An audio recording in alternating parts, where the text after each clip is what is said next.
জানেন গত 26শে নভেম্বর 2025 তারিখে নারায়ণগঞ্জের সিদ্ধিরগঞ্জের ওয়াবদা কলোনির পরিত্যক্ত একটি বিল্ডিংয়ে একতলায় একটি মৃতদেহ পাওয়া যায়।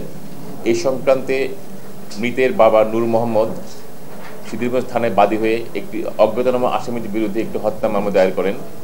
এই ভিকটিম ছিল মোহাম্মদ তাকবীর হোসেন, বয়স 22 বছর।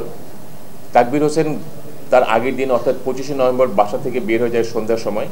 এরপর আর তাকবীর আহমেদ বাসায় ফিরে না আসলে ভিকটিমের পিতা এবং তার আত্মীয় স্বজন ভিকটিমের নাম্বারে ফোন করে তাকে না পাওয়ায় তারা খোঁজাখুঁজি অব্যাহত রাখে এবং পরদিন 26শে নভেম্বর তাকবীরের মৃতদেহ পাওয়ার পরে পিবিআই নারায়ণগঞ্জ জেলা এই সংক্রান্তে ছায়াতদন্ত শুরু করে।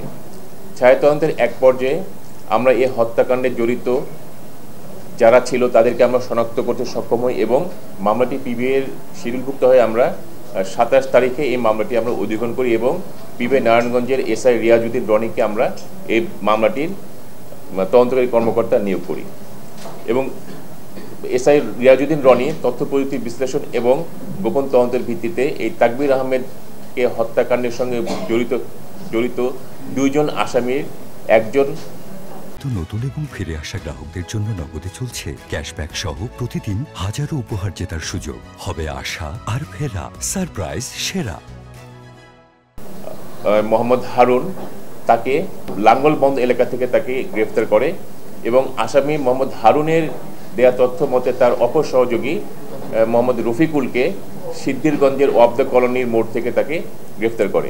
এই 2 জন আসামিকে গ্রেফতার করার পর আমরা তাদেরকে নিবিড়ভাবে জিজ্ঞাসাবাদ করি এবং 2 জন আসামি আমাদের জিজ্ঞাসাবাদে তাকবীর আহমেদকে হত্যার বিষয়টি তারা স্বীকার করে।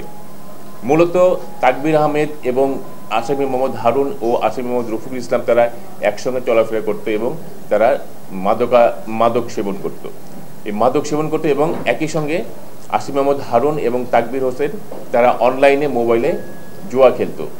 বিশেষ করে তাকবীর আহমেদের অ্যান্ড্রয়েড মোবাইল ফোন ছিল আর মোহাম্মদ হারুন সেই অ্যান্ড্রয়েড মোবাইল ফোনে বিভিন্ন সময়ে টাকা রিচার্জ করে অর্থাৎ মোবাইলে ডাটা নিয়ে 2 জন মিলে তারা অনলাইনে জুয়া খেলত। এই জুয়া খেলাকে কেন্দ্র করে মাদক সেবনত অবস্থায় গত 25শে নভেম্বর তারিখে মোহাম্মদ হারুন এবং মোহাম্মদ রফিকুল এই তাকবীর হোসেনকে ওই ওয়াবদা কলোনির পরিত্যক্ত ভবনে মাথায় ইট দিয়ে আঘাত করে তাকবীরকে হত্যা করে। হত্যা করার পরে মোহাম্মদ হারুন এবং রফিকুল ইসলাম এই হত্যাকাণ্ডটিকে ভিন্ন খাতে প্রভাবিত করার জন্য এই মোহাম্মদ রফিকুল ইসলামের সিম থেকে ভিকটিমের পিতা নূর মোহাম্মদকে ফোন করে মুক্তিপণ হিসেবে 40,000 টাকা দাবি করে। এই সূত্র ধরেই পিবিআই নারায়ণগঞ্জ টিম আমরা এই 2 জন আসামিকে আমরা গ্রেফতার করি এবং 2 জন আসামিকে গত 28শে নভেম্বর তারিখে আমরা বিজ্ঞ আদালতে প্রেরণ করলে আসামি 2 জন বিজ্ঞ আদালতে 164 ধারার মোতাবেক স্বীকারোক্তিমূলক জবানবন্দি প্রদান করে এবং তারা এই হত্যার দায় স্বীকার করে। মূলত এই অনলাইনে জুয়া খেলা, মাদক সেবন এবং অনলাইন জুয়া খেলাকে কেন্দ্র করে তাদের ভিতরে বাকবিতণ্ডা এক পর্যায়ে তারা এই হত্যাকাণ্ডটি সংঘটিত করেছে বলে তারা তাদের জবানবন্দি প্রদান করেছে।